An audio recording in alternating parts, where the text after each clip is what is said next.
It's your boy, Captain Colds. Whoa, your boy Cash here, featuring... Is he the third man? He's the third man! The wild card. And this is Talking Like Champions.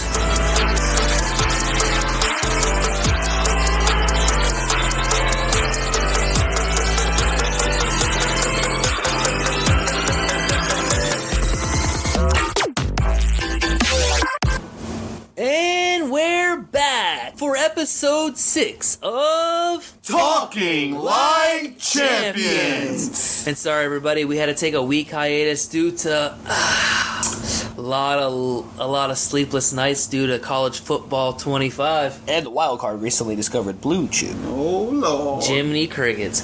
Besides that, I've been doing a lot of scouting lately. I've been sending the house on everybody here, and just want to let you know, I was a top 25 recruiting class last year and took a 1.5 star school to a 2.5 star school. We're making progress, baby. Making progress out here. EA Sports College Football 25 has got the sports world of gamers here in a stranglehold. Go play that shit. Nonetheless, it never takes away from our love from wrestling, and that's why we are here talking like champions. We're going to throw it off today. I am Cash. Over here is Wildcard, and over there is Cap, and we're ready to run it down for you here today. A little bit of something special, right, Cap? I think today you can call me Wade. He said call him Wade. What a fantastic fucking movie, let me tell you right now. We're fresh in recording this podcast after watching Deadpool and Wolverine, and let me just tell you, the opening credits, the wild card needed all the Blue Chew in the world because his pants were wetter than wet. Oh yeah, great movie, fantastic. Go watch it, guys. But highly recommend it. Testosterone that we've got bent up here. We've gotten through everything. We've gotten through College Football 25. The wild card's gotten through Blue Chew. We've gotten through Deadpool and Wolverine. Boys, you know what I'm on the road for? Road to SummerSlam. SummerSlam. I'm freaking ready. SummerSlam is by far the biggest party of the summer. SummerSlam has got to be one of your favorite, if not your favorite, PLE every year next to WrestleMania. You know why I used to love SummerSlam? Why? Growing up. Why? It was my favorite to see the commercials. They were standing out in their little cookout uniform. Had the women in the bikinis. We love you. Sorry, I was watching Deadpool, so my mouth's a little murky today. Definitely. SummerSlam, yeah, we love the commercials. You kidding me? Cookouts, like you said. Nothing like puppies. DX used to be in the, aprons, like they were grilling out and everything, but that's all they were wearing. Remember when that chick was under the table? Yeah, for Candice Michelle. Oh my God. Love it. SummerSlam, boys. What were you about to say about SummerSlam, Walker? So I cut you off with that dirty thought. I told you that damn Deadpool. I cannot remember now. It's terrible, isn't it? It's terrible. We're all over the place. That today, would be guys. he's thinking about something else. We were all over the place. Jaime. But SummerSlam's coming. He's thinking of you. Anyways, SummerSlam, like Cash said, today is a very special edition of Talking Like Champions. What? And we're going to do some things here that we haven't done yet because we're going to talk about SummerSlam. Yeah. So that being said, what is your favorite moments from SummerSlam, Wildcard? I know we all put together a list here of favorite matches and moments, so why don't you kick us off? All right, I got a list here in no particular order here. And yes, there will be some duplicates, people. There will be some duplicates. Definitely want to go with TLC 1 from SummerSlam 2000.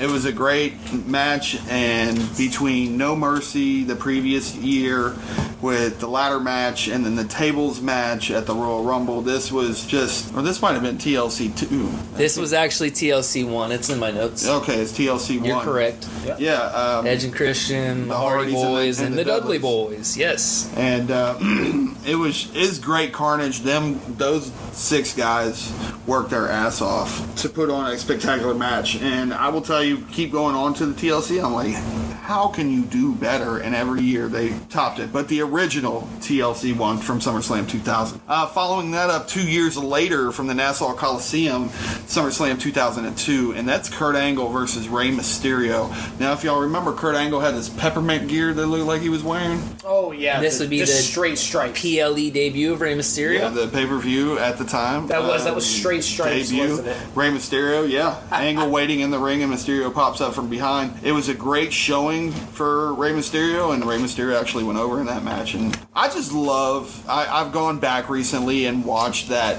kind of like 2002, 2003 era. Kurt Angle It's fucking is phenomenal. the best. He literally is. Of all time. It's arguably. He's Very possibly he could be the greatest of all time. You can have that argument with damn near any wrestling fan. Which, I don't want to take it off from you, Chuck, but people will fight and argue that Angle ain't shit. I will die on the hill that says he is. Give it to him. Dude was comedic and everything. Yeah, Crazy. I was just watching yesterday. It was the video of the build-up between Edge and Kurt Angle's hair versus hair match from Judgment Day, and Kurt Angle was just hilarious. Not Rhea Ripley's Judgment Day. Yeah, he debuted his shirt, and then Edge swapped it for the "You Suck" shirt. The "You Suck" chants really took off from there, and he was on an incredible run there. Moving on my list, I have Triple H and The Rock, a ladder match from SummerSlam 1998. Remember, this is in Madison Square Garden, and these guys put on a banger of a ladder match. It's also a little sleeper. It's a nice little hidden gem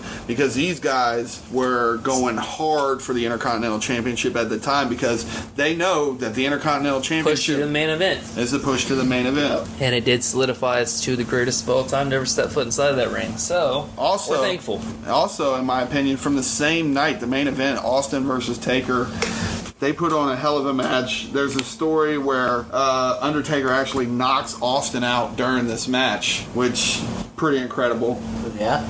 Moving on. Also from the Nassau Coliseum show in 2002, Rock versus Brock, and I think this is so influential in SummerSlam moments because it legitimized Brock Lesnar as your new number one guy. Face of the company. And we just actually watched the highlights of that, and like I told you, I said, I hated that SummerSlam, and even though it was one of the best of all time, but it's because I'm biased, and The Rock's one of my favorite of all time, and I was pissed off that The Rock lost to this up-and-coming dude that always attacked everybody from behind. But why though? gotta give him his Because flowers he now. went to Hollywood. All right, moving on with my list. I believe it's 05, 06, 05.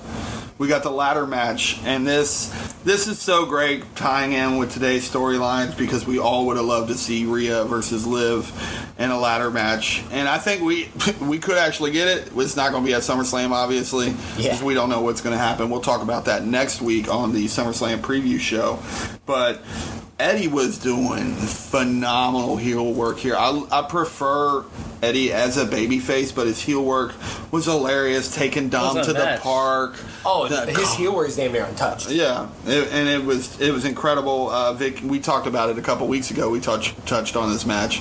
You know, Vicky kind of missing her cues there. Excuse me? Yeah.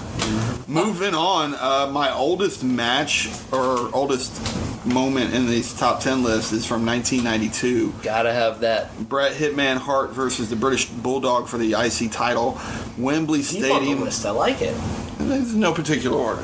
I like it. But No, yeah, but I mean, dug deep back in time. 92. Okay, keep it moving. 92. They put on an incredible match, you know, to be able to, and we still have not seen a stadium show in London since. I mean, we've seen it with AEW, but we have Not in the WWE. So, also moving on, the Broiler Room Brawl. This moment is so iconic between Mankind and The Undertaker. And these guys had great chemistry together, and their manipulation, and with Paul Bearer in that storyline too, because if you actually realize... Which one was this? The Broiler Room Brawl? Oh, yeah. The Paul Bearer actually turns on The Undertaker at the end of this match and sides with Mankind, so he picks up the win. Mankind was wearing the brown then, right? Yes. That's what I thought, yeah. He had different music for his entrances and also for when he won matches. If you pay attention, he had two different tracks there. To me, going back and watching this next match, it still kills me. Like, this will stand the test of time as just being one of the funniest things ever, and that's HBK versus Hogan. HBK... It's there for the selling. Sold like rent was due a week ago. It still holds up to this day. If y'all get a chance to go watch it, if you're just looking for a laugh, or if you want to learn how to sell, go and watch that match. But so my final match on the top 10 list. We're going to stay with the HBK theme, and we're going to do his return match. Also, from that Nassau show, I've got 3 matches from that SummerSlam 2002 on my list here. Yeah. Top tier SummerSlam for sure. HBK versus Triple H. HBK coming and getting his comeback against a friend, and Triple H. They took care of each other in that match, and they made Shawn look incredible. I did have a top 10 here, but as I'm running through this, I actually want to do an honorable mention, and I know it's probably not going to be on Cap's list. Thought about it. It's not going to be Cash's list. Let's see. But there was an elimination chamber at SummerSlam. It was on there, and I took it off at one point. I gotta matches down to a top 10 list. Yes, and I just the moment between Goldberg spearing Chris Jericho through that pod, obliterating it. It's just amazing, and that still props to them guys. I'm not saying that an elimination match would be easy or not easy to wrestle in, but they definitely softened it up from that original. Oh, of course they have. It's and to just me, doesn't hurt like it used to. I really wish they would have kept the original concept. Oh, me too. They nerfed it. I'll be honest. They did, and I mean for their safety and well-being, because I mean you're doing these things. This is just us being selfish wrestling fans. We like pain. Listen, I'm going to go ahead and tell you, then I'm just going to dive right into my 10 because I keep mine in a chronological order. So I'm actually going to start right where you left off at, because starting at the chronological for me, my top was HBK and Triple H in the unsanctioned match 02. I mean, Wildcard said it all himself. It's a bloodbath, and it's nasty, and it's as brutal, and it's as personal as it's going to get back in the time of those stories. I mean, it was the story and storyline to talk about back then. The return of HBK after, 4 years away. Crazy. Go ahead and move on. Said also, this is the repeats, because they're just too good. I'm a Rey Mysterio fan, so I have to put it in there. I'm an Eddie Guerrero fan. Of course I have to put it in there. Ladder match in the custody of Dominic. I call it one of the greatest ladder matches ever for the simple fact of storylining in said ladder match. There was great ladder spots and moments, and the wrestling in the match was obviously good and great. It's Rey and it's Eddie.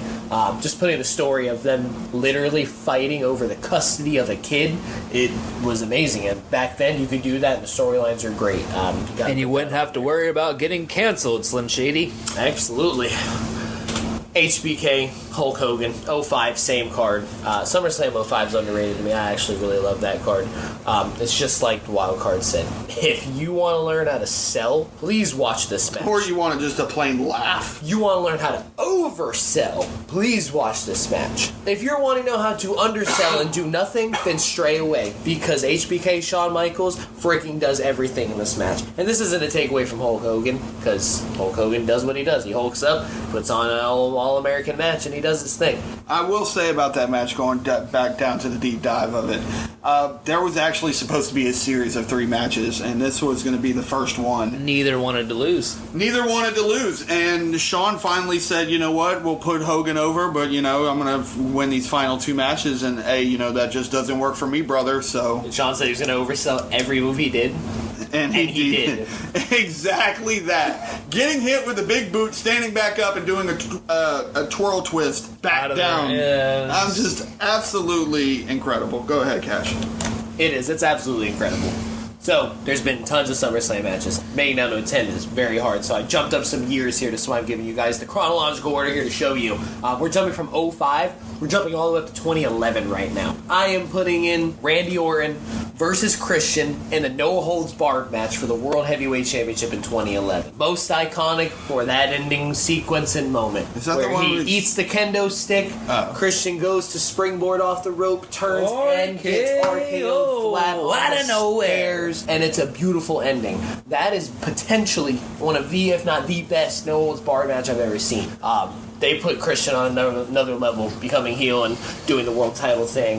That was when Orton went back to SmackDown for the first time since his career started and everything. Fantastic. 2013, Daniel Bryan, John Cena WWE Championship. This one's special because John Cena had a moment leading up to this to where he was making the choice of who he wanted to defend the title against at SummerSlam. Yeah. There was no number 1 contender match. Nope. There was no stipulation or way to get in said match. He chose. he chose Daniel Bryan. He wasn't just choosing his opponent, he was choosing the guy that he was going to take the title and send him on his way. Lo and behold, was there something that happened at the end, and Daniel Bryan didn't walk out champion, but I am not going to include that part of why that's here. The match itself is fantastic. And you also have to look at that as the pivotal moment that the Yes Movement actually started, was during that. Because Cena puts him over, Triple H raises his hand, kicks him in the gut, pedigree, Randy Orton cashes in, wins again. It goes on to, that Yes Movement where John Cena and Randy Orton later on in the year are having the title coordination, getting ready to unify the titles, and that ladder match. The show was in Seattle, but that crowd took over and took over the show hostage and chanted for Daniel Bryan. And then this is awesome. Like, I could continue going on to the story, but that Yes Movement really started right there at SummerSlam. I agree. I think so. I think can we say John Cena's we get Evolution again and everything else? Can we say John Cena's responsible for the Yes Movement? I mean, hey. Moving on from 2013, we're going. Yes. We love you, John. We're gonna miss you. We're gonna go up to 2015 with more John, because SummerSlam and John are just anonymous. Seth Rollins and John Cena at SummerSlam, WWE Championship, United States Championship. You almost kind of had the feeling in the back of your head that Cena gonna win the WWE title again right now when this new up-and-comer Seth is here. It's very hard to think about, and lo and behold, it didn't happen. This is clearly the right move at the time. Didn't we know it or not? No, but that was a great move. Seth being double champ, it was a hell of a scene to see. Seth winning WWE champion and John Cena winning as United States champion. Yeah, it was great to see. Keeping it moving. The John Cena train moves on, guys. Because this, I think, no particular order of my match has been except for chronological, but man, this might be in the top 2, if not best, SummerSlam match all time. I love AJ Styles versus John Cena 2016. Ooh, I forgot about that. First meetup. Holy God. Did we beat up John Cena? Boy, did we get it. And that just started something magical right there after that.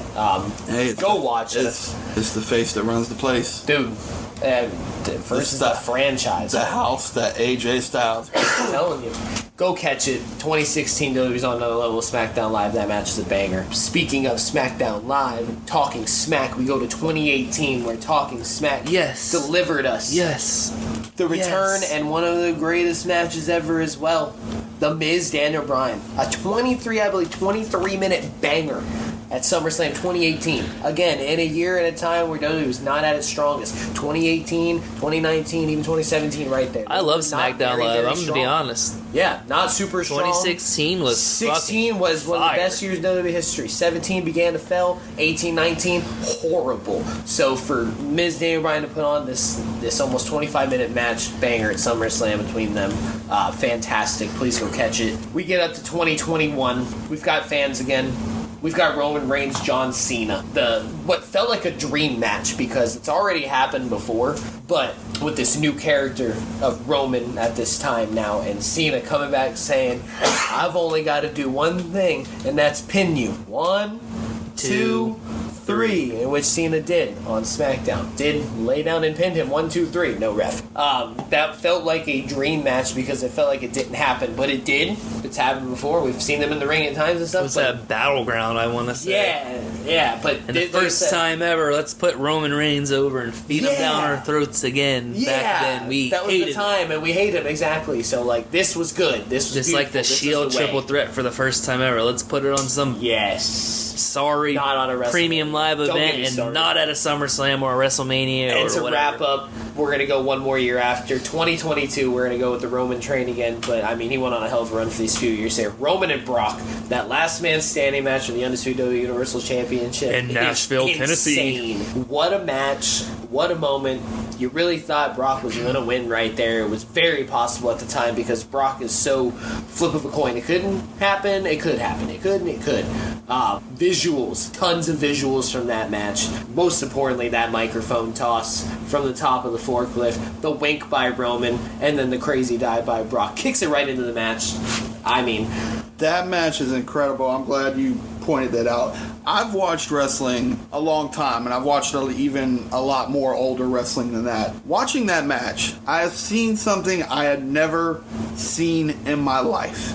To the point I get up off of my couch and go stand in front of my TV because I do not, my brain cannot compute what I'm watching on the screen. When Brock takes that backhoe and he just raises it up, and Roman takes that iconic tumble Right from the off it, top all the way to the bottom. Crazy. Just wow. Sorry for the fans who were on that side who could not watch the rest of that match with that ring being That's why we like jacked catching up it in at home there. sometimes. But that wow. And I'll leave you guys with my honorable mention. There's so many SummerSlam matches. I mean, literally, I could keep going on and just keep saying, hey, go watch this and go watch this and go watch this one. There's so many great SummerSlam matches. I didn't put on there Undertaker and Edge in the Hell in a Cell match 08.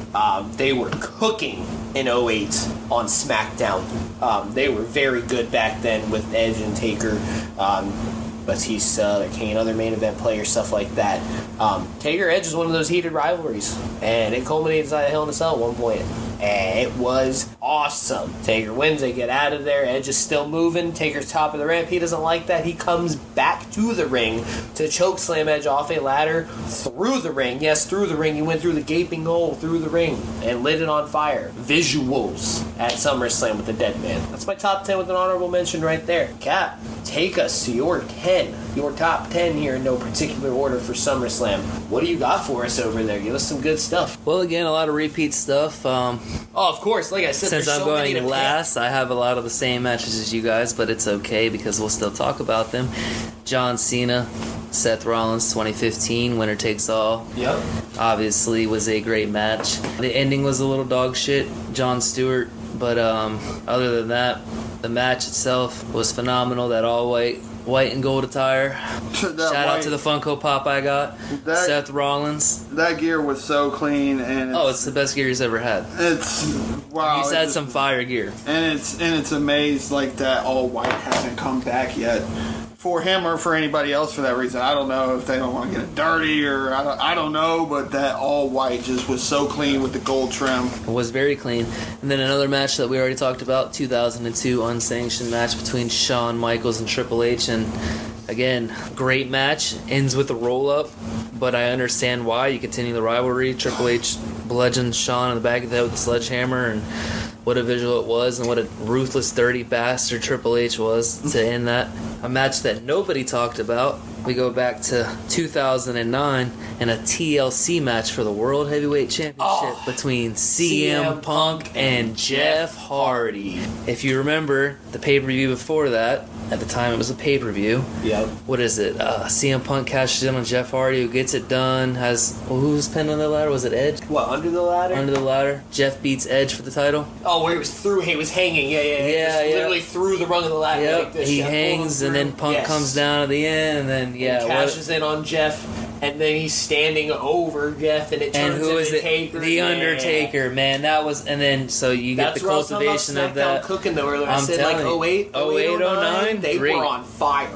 08-09 was fantastic. Yeah, fantastic match. Again, CM Punk, Jeff Hardy. we'll go back to 2011 with the No Holds Barred with Christian, Randy Orton. Just, I'm telling you, man. when I think about RKOs, that's something that just lives rent-free in my head, is that RKO and a Christian. It's that run from Christian And you know right what's there, crazy? bro. Because Christian they didn't have to turn him heel right there, and they did, and that it shows produced. to what he is today at AEW. Dude, it produced, Might man. be the best heel in all of professional wrestling, Right let's be now. honest. Pretty good call right there. And then, again, 2016, AJ Styles, John Cena, first meetup ever, beat up John Cena, that was fantastic, 5-star match. Edge, Taker, Hell in a Cell, 2008, Cash had that as his honorable mention. I have that in my top 10, fantastic match as well. Then we'll go back to 1998, the Intercontinental title in the ladder match between Triple H and The Rock. That's a good one. Yeah, these guys That is a good one, man. Okay. got cultivated into the main event. Yeah. After Yeah, think this, about that. and 2 main back event in the day, players.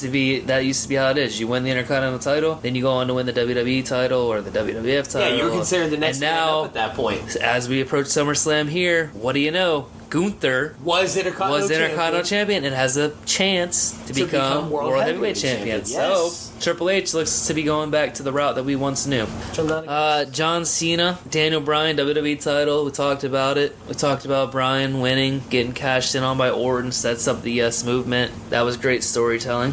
Also, got to have TLC 1, Hardy's, Dudley's, Edge and Christian. And 1992, because why not? Bret Hart, British Bulldog, Wembley Stadium, like we talked about. It's classic. British Bulldogs from there, you know, it was a great cultivation to big storytelling between these in-laws. That's what really made the story so good. I'm going to talk about honorable mentions, and it hasn't even happened yet. I'm fully expecting CM Punk and Drew McIntyre with special guest referee Seth Rollins to be in this top 10. Next year, when we come around and we do this again, and we have an updated list, I'm telling you right now, it's going to be in the list. Okay. That's a bold prediction, and we'll talk about that next week on Talking Like... Alright, jeez. Got him. He was trying to do it by himself. Got him. It doesn't work that way here at Wild Card. That's why we he's all third, gotta do man. it. That's why I just keep quiet. So, that being said, we will be coming live to you again for episode 7 next week, just in time for SummerSlam. And if I'm not mistaken, what NXT PLE is? Oh, we already next know. Sunday? Great American Bash. Great American Bash. Night 1 and Night 2 coming up, by the way, this week. At Night 1 and Night 2. Joe Hendry. Joe Hendry, live concert. Night 1, and then Night 2 will be the following week. Night 2, you get Ethan Page, Oro Mensah for the NXT title, finally. After all of the sneak attacks and beatdowns and everything, which has been a quiet storyline over there, which I like to see. So, hey, lots of good wrestling coming up here through the next week. And we'll talk about that next week as well. You know, we have some big things in the works here at Talking Like Champions. And like we told you, keep listening, because eventually here there's going to be a giveaway. We got some special merchandise for you guys that are listening all around the globe. Yeah, Wildcard's already going to have to hook me up with a special piece anyway, so we'll get to it for you guys. You know, we're about it. So we talked about 30 matches. Well, that's 33 matches here on Talking Like Champions tonight. And A couple repeats, but we did talk about them.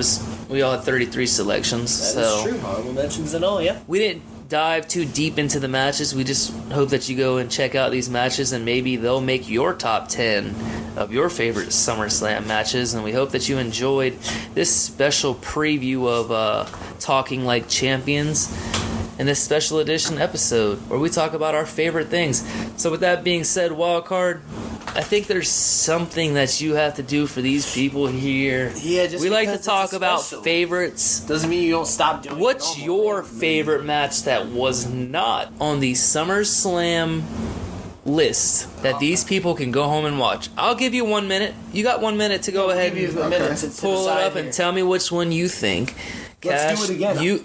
You left as well. I'll leave him with one, because I have one already that wasn't said from any of us, and I was going to say it. Here's another good one to catch. If you guys like multi-man matches, go ahead and catch 2018? the demise of... No, actually. Oh, okay. Catch I believe it's 2010, maybe 11. Catch the demise of the Nexus against Team WWE. John Cena led, by the way. Bret Hart on the team as well.